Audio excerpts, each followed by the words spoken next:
I think he got something at a smoke shop.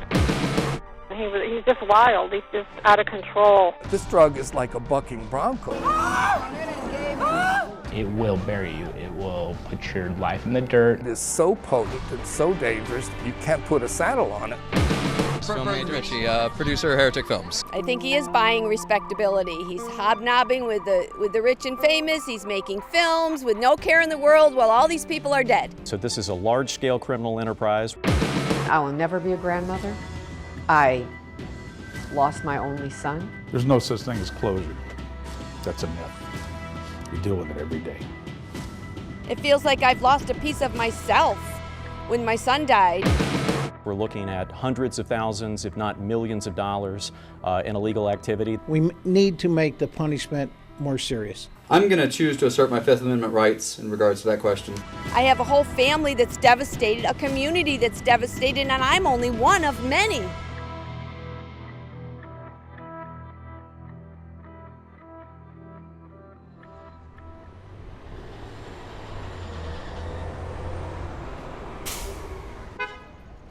Hi, Mr. Ritchie. My name is Glenn Meek. I'm with 8 News Now out of Las Vegas. In LA's downtown theater district, I flagged down indie movie producer Burton Ritchie. He's screening one of his films, a documentary about stand-up comedy. I want to talk to him about the things he made before he made movies. But I would like to see if we could sit down and talk to you about some of the businesses that you were operating prior to your motion picture career. Of course not. I mean, this is ridiculous. Okay.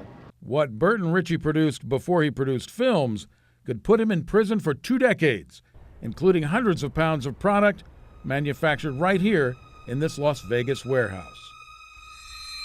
911, what is the address of the emergency?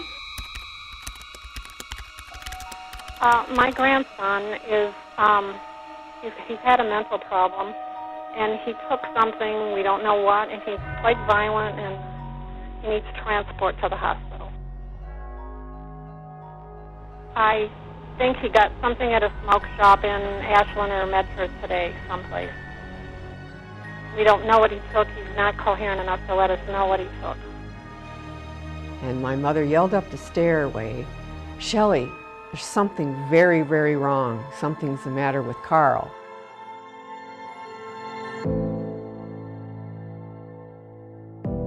Said, "I'm on fire. I feel like I'm on fire." And my sister saw his eyes were blood red, and it was not looking good. And my mother and my sister were thinking to themselves, he may have a heart attack. He was out, and he was in the blackberry bushes, and he was yelling for his dad and then his mother, and he's just wild. He's just out of control. It's dark, and as they came back, they could see he is flush red. He is screaming things that are just astoundingly wrong, absurd. They're crazy. They sound insane. Our officer should be pulling up in the area, okay? Can you still hear him yelling? No. Ultimately, 3 officers tasered Carl Ledoux 24 times. And during the following scuffle, he was kicked, hit, and died of a cardiac arrest.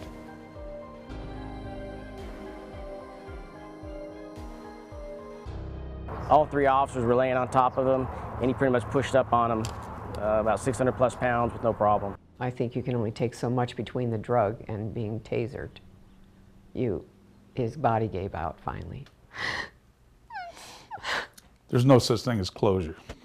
That's a myth. You deal with it every day. And he died right on that road, right out in front of our house, down the road. Every time I go on that driveway, it's there. The memory, everything. I will never be a grandmother. I lost my only son that I put my heart and soul and life into. And I loved him, and he loved me back. Chris and Shelley Ledoux concede their son made a decision to smoke something that harmed him. But that product came from a licensed business in a state where medical marijuana was already legal and recreational marijuana would later be. He went out and he bought something that he thought was the equivalent to pot. It's commonly called spice, and it's been sold over the counter in smoke shops and convenience stores as incense or potpourri. But experts say it's neither. This drug is like a bucking bronco. It is so potent and so dangerous that you can't put a saddle on it. Pharmacologist Paul Doring says these designer drugs, called synthetic cannabinoids, are indeed peddled as pot substitutes, but are much more powerful and dangerous. The chemicals are sprayed on plant material so users can smoke it like marijuana. The synthetic drugs then act on the same receptors in the brain as pot. But underground chemists are constantly changing the chemical structure of these drugs to stay ahead of laws banning them. And that has additional problems. What can happen is minor manipulations of the molecule can make that drug fit even better at the receptor. And when it fits even better, it gives a more intense and more prolonged effect. Oh my God. And those serious effects can include psychosis, illness, even death. The people that make and sell these drugs, they don't use them because they understand that they're dangerous. So there is no attempt really to moderate or even for that matter measure what the effects are in the human body. First of all, it should be outlawed. It shouldn't be allowed to be sold, period. The Oregon Crime Lab tested the material smoked by Carl Ledoux before his death, and it contained the synthetic cannabinoid XLR-11. XLR-11 was banned nationally less than a year after Carl's death, but it also may have been illegal at the time under what's known as the Analogs Act. Designed to combat designer drugs, the act outlaws newly created substances that are substantially similar to existing illegal drugs. But proving the new drugs are substantially similar is no slam dunk for prosecutors. A lot of legal wrangling has taken place, arguing whether these things are or are not controlled substances. The Ledoux family has filed a wrongful death lawsuit naming, among others, the head of the company that manufactured the suspected spice their son smoked. The suit is to look for accountability, responsibility of the people who are manufacturing and distributing this poison. The Ledoux's lawsuit alleges material smoked by Carl Ledoux was made by ZenSense, a company formed in Pensacola, Florida, and headed by Charles Burton Ritchie. But contrary to the standard image of an alleged drug dealer, you're not likely to find Burton Ritchie skulking down a dark alley. You may find Mr. Ritchie on the red carpet at the Sundance Film Festival, here in Park City, Utah, where he now lives. Ritchie sold the ZenSense company in late 2012 and has been an independent film producer for the past few years. His film company lists actors Kevin Pollak and Jason Alexander on the management team. I would like to see Mr. Ritchie in jail at the very least. Why this mother of three from New York wants Ritchie locked up, and how Ritchie went from smoke shop maven to movie maker, when we come back.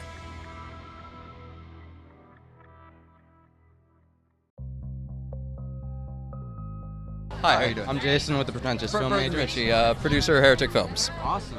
This is where you might expect to find Burton Ritchie, on the red carpet at New York's Tribeca Film Festival. And I said, well, geez, we're making the same movie, we should put it together. Since summer of 2012, Burton Ritchie has operated a motion picture production company called Heretic Films. It was originally incorporated in Pensacola, Florida, Mr. Ritchie's former hometown. But later, Ritchie moved into this multi-million-dollar home in Park City, Utah. Keeping a residence in Park City keeps Mr. Ritchie close to another film festival, Sundance. It may be the most famous yearly cinematic celebration in the country. Tony, nice to meet you. Your pleasure. During the 2015 Sundance Film Festival, Ritchie premiered his movie Misery Loves Comedy, a documentary about stand-up comedians directed by actor Kevin Pollak. You should expect this in video on demand and theaters in a very short period of time. We can't wait, man. This is awesome. But before he hooked up with celebrities like Pollak and Seinfeld co-star Jason Alexander, Ritchie operated smoke shops back in Pensacola called Psychedelic Shacks. Among the products sold there, a concoction manufactured by Ritchie's own business, ZenSense Incense Works. Peddled under a variety of names including Bizarro, Orgasmo, Neutronium, and Avalanche, it was marketed as herbal incense or potpourri. A DEA agent called it something else. Have you ever had a discussion with Special Agent Claude Cozy? Yes. And in those conversations, Mr. Cozy referred to your products as spice, didn't he? Yes. I don't choose to associate with the DEA, and I cannot be responsible for how they ascribe different issues. Some of Ritchie's products were manufactured here in this Las Vegas warehouse during the summer of 2012. Did you tell Agent Cozy in 2012 that for a time you were shipping bulk ingredients to Las Vegas to be compounded because of the drier climate? Yes. In this video deposition for the Ledoux's wrongful death lawsuit, Ritchie says federal agents raided the Las Vegas operation. Well, did the raid shut your production facility in Las Vegas down? I decided to cease manufacturing after that raid. In the Las Vegas warehouse, agents found a scene similar to this, where plant material and chemicals were being blended in a cement mixer. Agents seized about 7 kilos of XLR-11, the same chemical found in Bizarro, smoked by Carl Ledoux. Did you acquire chemicals from vendors in Hong Kong and China to incorporate into ZenSense herbal incense products, including Bizarro? I'd like to assert on behalf of my client his right against self-incrimination under the Fifth Amendment, and I'll advise him not to answer that question. Mr. Ritchie invoked the Fifth Amendment several times during the deposition when asked about the chemicals sprayed on ZenSense products. I'm going to choose to assert my Fifth Amendment rights in regards to that question. About 6 months after the raid at the Las Vegas warehouse, Ritchie sold his ZenSense business to California smoke shop owner Victor Natoli, who continued to make similar products under the new corporate name ZenBio. ZenBio would later be targeted by police in a spice investigation in the San Francisco Bay Area, and Natoli would later plead guilty to a federal indictment. She brought the name, I brought the director. Ritchie, meanwhile, immersed himself in movie making. And in 2012, Mr. Ritchie started a film production company and has been using blood money to run it, in my opinion. Teresa Wilson has her own reasons for wanting Burton Ritchie to face justice. His outfit, the outfit in Pensacola, Florida that he owned, was the manufacturer of the product Avalanche that killed my son. The story of what happened to her son and what she's doing to try to keep it from happening to others when our special presentation continues. Victor was my youngest child. He was a smart, funny.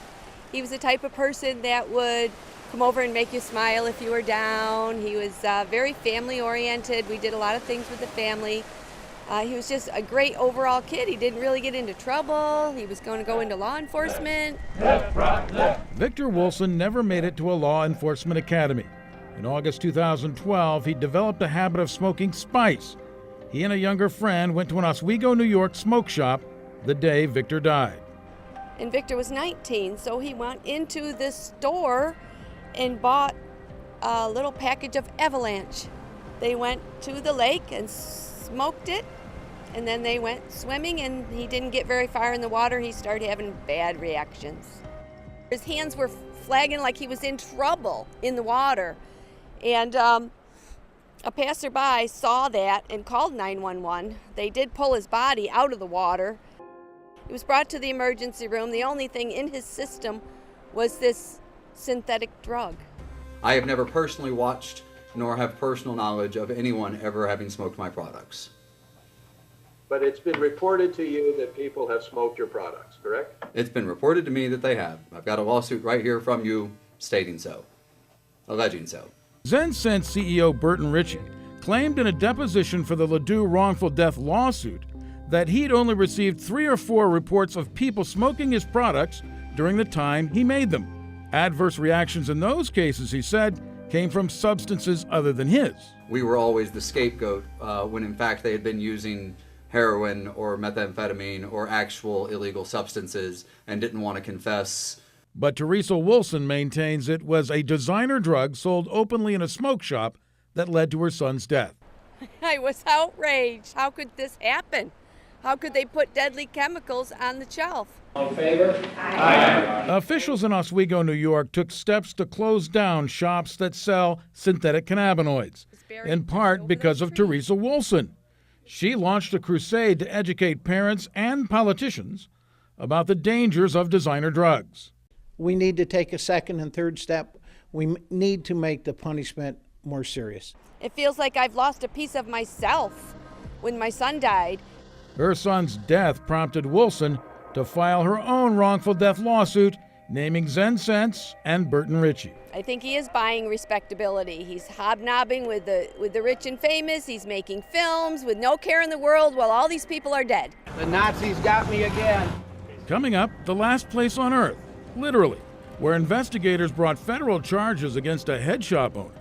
How this bust figures into a nationwide investigation of spice trafficking when we come back.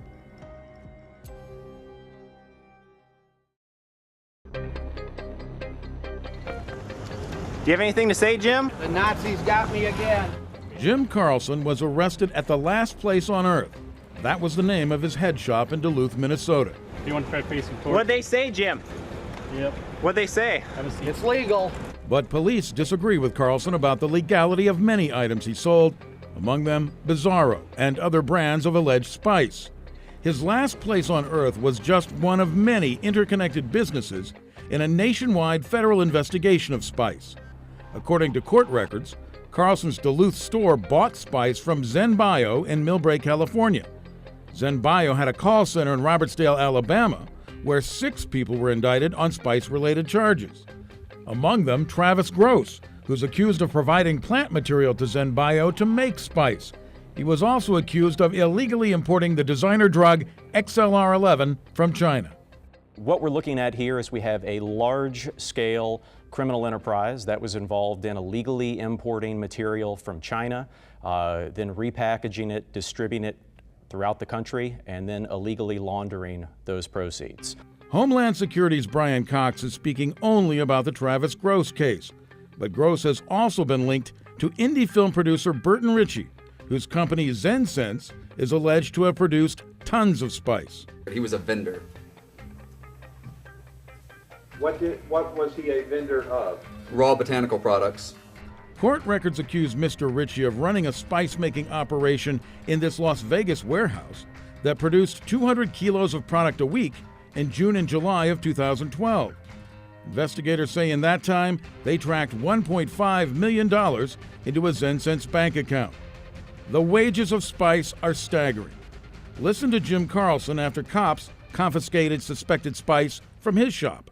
We've lost a ton of business, but you know, well over 10,000 a day in incense. The paperwork that's stated in the indictment shows the money aspect, and these individuals in the span of about 1 year were operating to the tune of about $29 million in product. And so it doesn't take a rocket scientist to figure out that $29 million worth of this material is not the sale of, simple potpourri.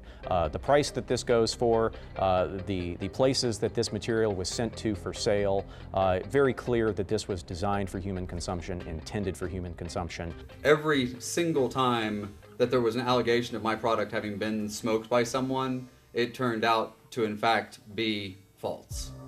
Even as Burton Ritchie was testifying in this deposition, he'd already been secretly indicted in a spice-related conspiracy. This now unsealed indictment out of Virginia names him and several people connected to smoke shops that sold his products. Ritchie is also named in an 8-count indictment here in Las Vegas. Ritchie and business partner Ben Galecki were jailed in Florida, pending a hearing on whether they should be released prior to trial. Prosecutions involving ZenSense or Zen Bio now span the country, and Burton Ritchie now faces the charges families have been calling for since loved ones died 3 years ago.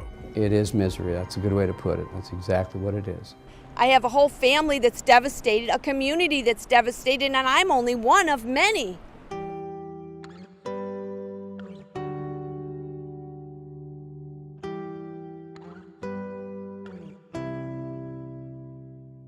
Every day it haunts us. There's not a day that ever will go by that he's not here in my thoughts.